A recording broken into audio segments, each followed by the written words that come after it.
नमस्कार दोस्तों, welcome to आरंभ एजुकेशन एम्पावरिंग एस्पिरेंट्स। देखिए, आज की वीडियो में हम लोग सामुदायिक निवेश कोष वाला हिस्सा पढ़ेंगे। देखिए, सामुदायिक निवेश कोष के तहत दो प्रकार की निधियां उपलब्ध कराई जाती है।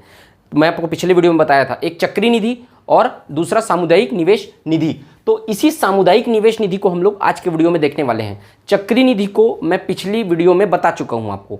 आज हम लोग सामुदायिक निवेश निधि को डिटेल में कवर करने वाले हैं बहुत अच्छे तरीके से। ये आज की वीडियो देखने के बाद सामुदायिक निवेश निधि में आपको कोई दिक्कत नहीं हो जाएगा। थोड़ा सा ट्रिकी टाइप का है, थोड़ा सा कॉम्प्लिकेटेड है सामुदायिक निवेश निधि और चक्री निधि। ये दोनों को समझने के लिए आप लोग को थोड़ा सा पेशेंस रखना पड़ेगा, लेकिन मैं जिस तरीके से समझाते आ रहा हूं, मुझे पूरा उम्मीद है आप लोगों को एक पॉइंट भी डाउट नहीं होने दूंगा। मैं एक रत्ती भर भी डाउट नहीं होगा आप लोगों को मेरे समझाने के बाद। तो चक्री निधि में तो कोई डाउट होगा ही नहीं, सामुदायिक निवेश निधि भी पूरी तरीके से क्लियर हो जाएगा। जो मैं यहाँ पर डायग्राम के थ्रू आपको बताने वाला हूँ, ये कोई बुक में ये डायग्राम आपको नहीं मिलने वाला है, थ्योरी मिलेगा आपको। इसमें क्या होता है, थ्योरी पढ़ने के लिए, थ्योरी में आपको बता सकता हूँ, मैं आपको टेलीग्राम में शेयर कर दूंगा थ्योरी। आप लोग नोट करना होगा तो कॉपी में नोट कर भी लेना। ये डायग्राम से आप लोगों को पूरी दिमाग में चीज़ें जो है वो क्रिस्टल क्लियर हो जाएंगी। उसके आपको थ्योरी पढ़ना ही नहीं पड़ेगा। ये डायग्राम को एक बार जब देखोगे ना, जब एग्जाम हॉल में आप पेपर दे रहे होगे, तो ये डायग्राम अगर आप लोग के दिमाग में आ गया तो थ्योरी का जरूरत ही नहीं पड़ेगा। पूरी चीज़ें आप लोगों का कोई पूरा जितना भी सवाल आएगा इससे संबंधित वो पूरा बन जाएगा। ठीक है, तो ये डायग्राम स्पेशली आप लोगों के लिए मैं बनाया हूँ। अच्छे से पढ़िए और समझिए इसको और नोट करना कॉपी में।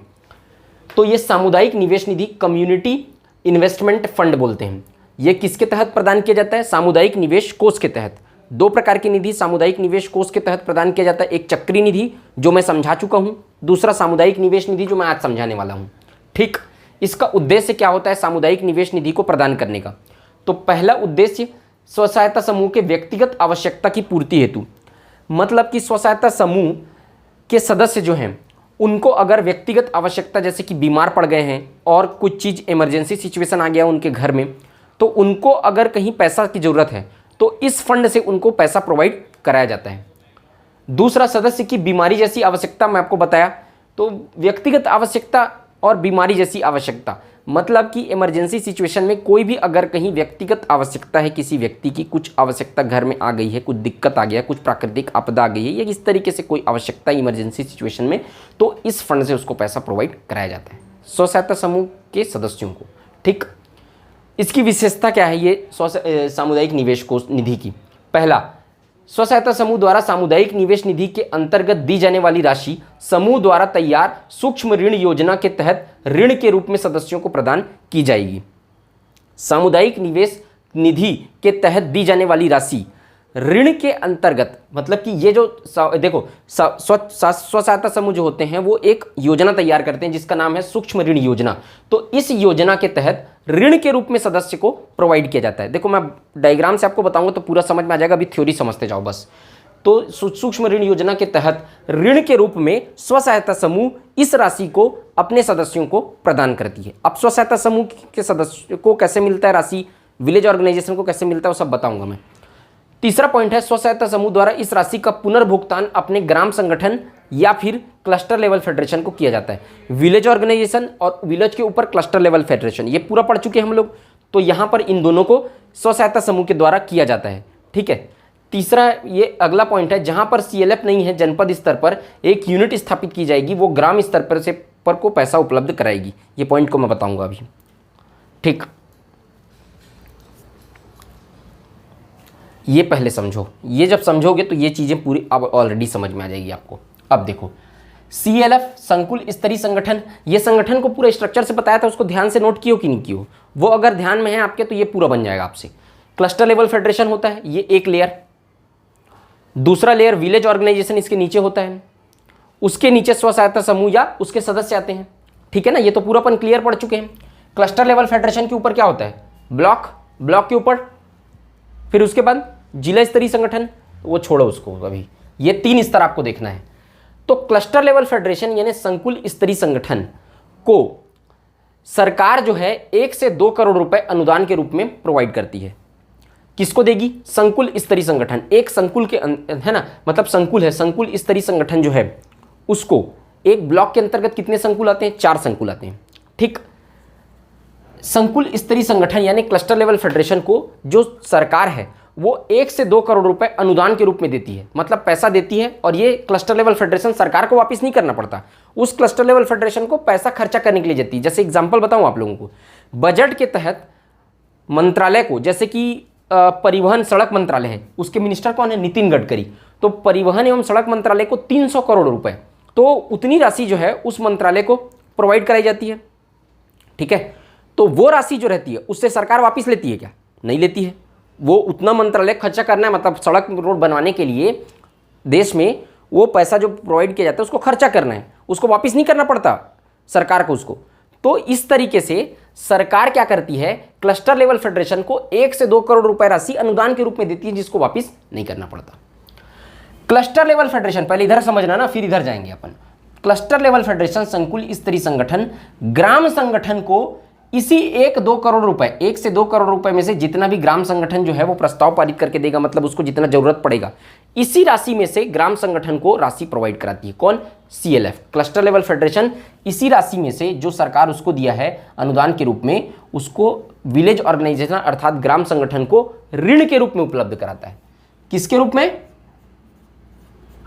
ऋण के रूप में। अर्थात इस पैसे को, क्लस्टर लेवल फेडरेशन को सरकार जो पैसा उपलब्ध कराई है उसको तो इसको वापस नहीं करना है सरकार को, लेकिन क्लस्टर लेवल फेडरेशन जो ग्राम ऑर्गेनाइजेशन है या ग्राम संगठन को जो पैसा प्रोवाइड की है उसको ग्राम संगठन CLF को वापस करती है ब्याज दर पर। ब्याज दर पर कुछ % ब्याज रहेगा। तो ये समझ में आया एक स्टेप।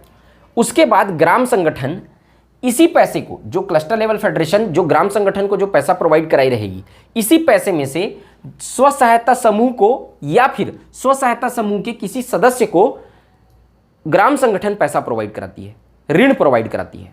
ऋण, ये भी क्या होगा? ऋण। इसमें भी क्या लगेगा? ब्याज। ये कैसे वापिस होता है वो भी मैं बताऊंगा, पुनर्भुगतान की प्रक्रिया। पहले ये समझो कि ये वाले स्टेप समझो।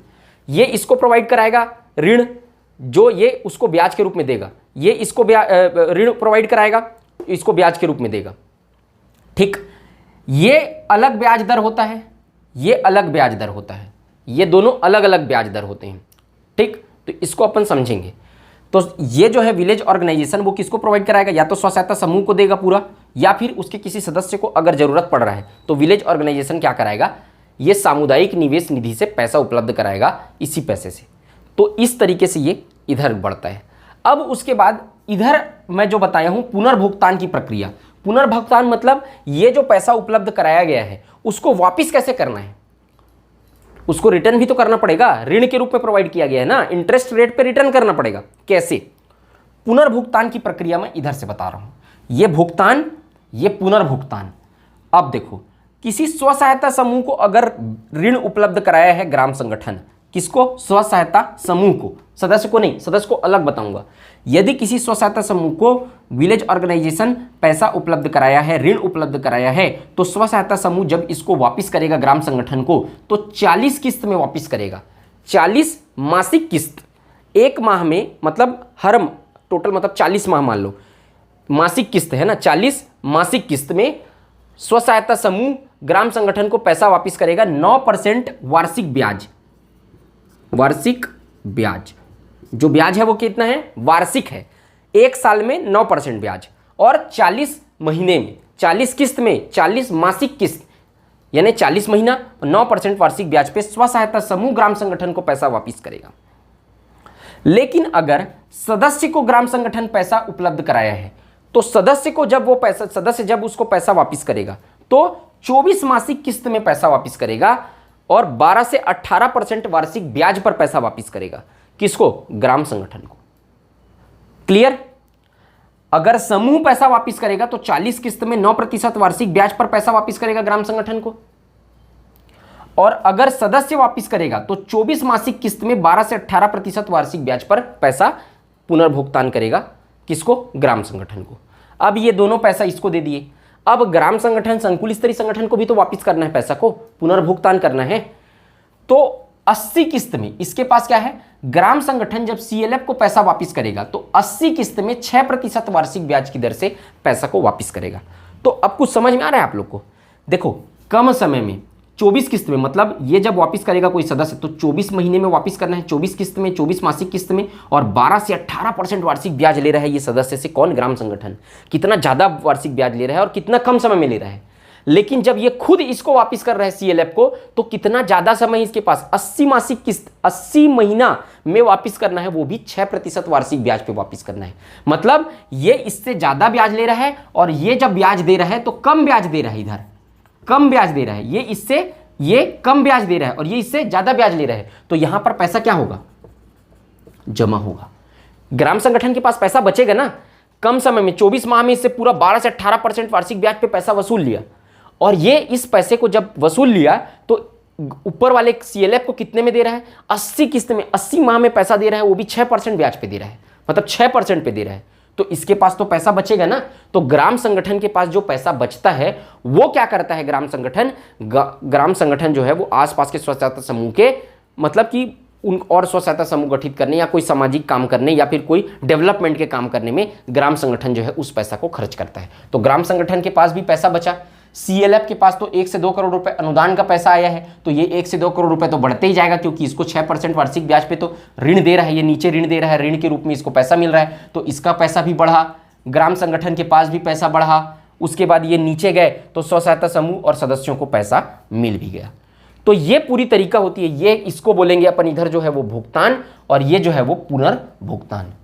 इस तरीके से ये पूरा सिस्टम ये जो है वो चलता रहता है, फिर से भुगतान, फिर से पुनर्भुगतान, इस तरीके से सामुदायिक निवेश निधि के तहत पैसा प्राप्त होते रहता है। अब ये आपको सब जगह मिलेगा टेबल के रूप में, ऐसा ऐसा, ये भुगतान, ये पुनर्भुगतान, फिर पुनर्भुगतान का अलग, मासिक किस्त का अलग, ये भी बता दूंगा अगर बोलोगे तो। लेकिन ये सबसे बेस्ट तरीका है उसको याद रखने का। ये डायग्राम अगर आपको याद आ गया एग्जाम में, कुछ पढ़े, कोई भी थ्योरी याद नहीं आएगा तो भी चलेगा, ये डायग्राम याद आना चाहिए और डायग्राम में जो लिखा वो याद आना चाहिए। कोई भी चीज को कैटेगराइज करके पढ़ना सीखो, वेन डायग्राम के फॉर्म में पढ़ना सीखो, आसान करके पढ़ना सीखो। एक पैराग्राफ, 2 पैराग्राफ, 3 पैराग्राफ अगर है तो उसको पढ़ने में ज़्यादा तकलीफ होता है, पेपर में याद कम, उसके याद आने की संभावना कम रहती है। लेकिन अगर उसी को आप डायग्राम के फॉर्म में पढ़ोगे, वेन डायग्राम के फॉर्म में पढ़ोगे, टेबल के फॉर्म में पढ़ोगे, कंटेंट के फॉर्म में पढ़ोगे, इस तरीके से कैटेगराइज करके पढ़ोगे, ऐसा बना के अगर पढ़ोगे, वो पेपर में याद आने की संभावना ज़्यादा है। दिमाग जो है चित्रों में याद रखता है, फोटोज को ज़्यादा याद रखता है। जो फ्रीक्वेंटली जो दिमाग में जो चेंजेस होते रहते हैं, जब आप फोटो देख के कोई चीज़ को पढ़ोगे तो याद ज़्यादा रहता है। जो डायग्राम जो है वो दिमाग में जल्दी याद आता है। अब जब इतना सारा क्लास, 30 क्लास ग्रामीण विकास का याद रखना है आपको, उसके बाद ये 21-22 क्लास तो अभी हो गया, ठीक है, और ये पूरा आजीविका याद रखना है आपको, उसके बाद संविधान आपको याद रखना है, उसके बाद छत्तीसगढ़ आपको याद रखना है, उसके बाद पंचायती राज याद रखना है, और उसके बाद हिंदी भी याद रखना है। तो इतनी सारी चीज़ें हैं, एक साथ आपको पढ़ के 3 घंटे में परफॉर्म करना है। तो आज चीज़ों को आसान करना सीखो, ऐसा करना सीखो, नोट्स अभी मेहनत करो, तब वो काम आएगा आपके रिवीजन करने के टाइम पे। उस टाइम पे मेहनत करने का सोचोगे तो बहुत जल्दबाजी हो जाएगा, टाइम नहीं रहेगा। अभी से मेहनत करके चीज़ों को आसान करके रखे रहो, तब उसको फटाफट आप लोग रिवीजन कर पाओगे, दिमाग में क्लिक कर पाएगा। इसको स्मार्ट स्ट्रेटजी बोलते हैं। पढ़ना और मेहनत तो गधा भी करता है, उससे कोई फायदा नहीं है। गधे से ज़्यादा मेहनत कोई करता है, गधे से ज़्यादा भार जो कोई ढोता है, उसका कोई मतलब है क्या? घोड़ा भार नहीं ढोता, लेकिन कीमत और इज्जत घोड़े की है, गधे की नहीं है। तो आपको गधा नहीं बनना है, आपको घोड़ा बनना है, लंबी रेस का घोड़ा बनना है। तो आपको दिमाग लगाना पड़ेगा, आपको फुर्तीला बनना पड़ेगा। तो उसके लिए क्या करना पड़ेगा? आपको स्मार्ट स्ट्रेटजी अगर आपको अपनानी है तो आपको इस तरीके से चीज़ों को याद रखना पड़ेगा।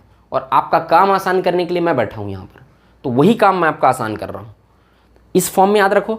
अगर आपको इस फॉर्म में किसी को लगता है कि नहीं वो बड़ा तरीके से याद रखना है, थ्योरी टाइप का याद रखना है, वो टेलीग्राम में डाल दूंगा मैं, उसका भी वो भी है, उसका भी कंटेंट है, उसको पढ़ लेना, उसी को नोट कर लेना, जैसा आप लोग को सुविधा जमता है। मुझे लगा कि इस तरीके से याद रखना ज़्यादा आसान, ठीक। तो ये चीज़ ये हो गया। अब देखो, जहाँ पे कहीं पे सीएलएफ नहीं रहेगा, संकुल स्तरीय संगठन, ये पॉइंट को छोड़ा था ना मैं, जहाँ पर सीएलएफ नहीं है वहाँ जनपद स्तर पर एक यूनिट स्थापित की जाएगी। सीएलएफ अगर नहीं है तो जनपद स्तर पर एक ठो यूनिट स्थापित किया जाएगा, है ना, और वो ग्राम स्तर को पैसा उपलब्ध कराएगा। यहीं पर एक ठो जनपद स्तर में एक ठो यूनिट स्थापित कर देंगे, और संकुल स्तरीय संगठन नहीं है तो वो यूनिट जो है वो ग्राम संगठन को पैसा उपलब्ध कराएगा, फिर वापस ये, और फिर ऊपर चलेगा वैसे ही। तो वो जो ग्राम संगठन रहता है वहाँ पर क्या उपलब्ध कराया जाता है, ब्लॉक मिशन मैनेजमेंट यूनिट। वो जनपद स्तर पर जो यूनिट CLF अगर नहीं रहता तो जनपद स्तर पर ब्लॉक मिशन मैनेजमेंट यूनिट उपलब्ध का गठन किया जाता है और ये ग्राम संगठन को पैसा देता है और फिर लिखिए, या फिर अगर ये इसका गठन नहीं किया गया तो डिस्ट्रिक्ट मिशन मैनेजमेंट यूनिट जिला लेवल पे प्रोवाइड कराएगा। ये दोनों में लिख लेना, और या अथवा या तो ये या तो फिर डिस्ट्रिक्ट लेवल पर डिस्ट्रिक्ट मैनेजमेंट यूनिट को डिस्ट्रिक्ट मिशन मैनेजमेंट यूनिट, ये दोनों में से एक का गठन किया जाएगा। यहाँ पर वो जो रहते हैं यहाँ पर रहेगा, CLF तो नहीं है तो ये दोनों में से कोई एक रहेंगे, फिर ये वेलवेज ऑर्गेनाइजेशन को देंगे, फिर इस तरीके से चलता रहेगा। पात्रता, ये सामुदायिक निवेश निधि के तहत स्व सहायता समूह कौन से पात्र रहते हैं? पहला, ऐसे स्व सहायता समूह जिन्होंने 6 माह तथा 24 बैठकों या अधिक में पंचसूत्र का पालन किया है। 6 माह, एक माह में 4 ही बैठक होगा ना, हर हफ्ता एक अगर बैठा होता तो 6 माह तथा 24 बैठकों से अधिक में पंचसूत्र का पालन किया है। अब देखो इसके पहले चक्री निधि में 3 था, इसमें 6 हो गया। 6 माह तथा 24 बैठकों में पंचसूत्र, क्योंकि इसमें पैसा भी तो ज़्यादा मिलता है, 60 से 75 हज़ार रुपये का ऋण मिलता है, तो यहाँ पर अधिक सूत्र में पालन किया है पंचसूत्र में, तो उसको क्या होगा, वो पात्र होगा। और यहाँ राशि दिया जाता है सामुदायिक निवेश निधि के तहत 60 से 75 हज़ार रुपये ऋण के रूप में दिया जाता है। इसको 50 से 75 हज़ार भी, मैं जब NRLM पढ़ाया था तो इसको 50 से 75 बताया था मैं, तो वो एक गवर्नमेंट का डॉक्यूमेंट है, उसमें 50 से 75 दिया हुआ है एक जगह, लेकिन वो अपडेट हो गया है और उसके बाद एक और लेटेस्ट डॉक्यूमेंट है जो वेबसाइट पे है, उसमें 60 से 75 हज़ार रुपये दिया है। तो आपको वो ध्यान रखना, जो NRLM में 50 से 75 हज़ार बताया हूँ उसको सुधार लेना, 60 से 75 कर लेना, वो अपडेट हो गया है, ठीक है। तो 60 से 75 हज़ार रुपये की राशि इसके तहत ऋण के रूप में उपलब्ध कराई जाती है। किसको? इन लोगों को, स्व सहायता समूह को या सदस्य के रूप में, वो जितना पैसा प्रावधान करते हैं उतना, ठीक। और ये 1 से 2 करोड़ रुपए सरकार प्रोवाइड कराती है। तो इस तरीके से ये पूरा साइकिल जो रहता है वो चलते रहता है। सामुदायिक निवेश निधि, कम्युनिटी इन्वेस्टमेंट फंड इसको कहा जाता है। क्लियर? कोई डाउट है इसमें? नहीं होगा डाउट, ठीक है। कोई दिक्कत होगा तो पूछना, बताएंगे उसको भी, ठीक है। तो मुझे उम्मीद है कि सामुदायिक निवेश निधि, मैं इसको आसान भाषा में और क्या बोलते हैं आराम से समझाने का कोशिश किया हूँ, क्योंकि इसमें डाउट बहुत रहता है और यहाँ से क्वेश्चन आया हुआ है, ये भी पूछ चुका है तो ये पूछते रहता है यहाँ से क्वेश्चन। चक्री निधि, सामुदायिक निवेश निधि सबसे इंपॉर्टेंट है स्व सहायता समूह में भी अगर आप बोलें तो दोनों को अच्छे से ध्यान रखना, इसीलिए आराम से बताया हूँ और अच्छे तरीके से आसान करके बताया हूँ। इसका एक मैं शेयर करूँगा टेलीग्राम में, अगर आपको टेबल फॉर्म में इसको लिखना है तो आप टेबल फॉर्म में लिख लेना, ठीक है। तो मुझे उम्मीद है कि आपको ये वीडियो अच्छा लगा होगा। अगर वीडियो अच्छा लगा है तो वीडियो को लाइक करिए, चैनल को सब्सक्राइब करिए, ज़्यादा से ज़्यादा शेयर करिए। मिलते हैं नेक्स्ट वीडियो में। जय हिंद, वंदे मातरम।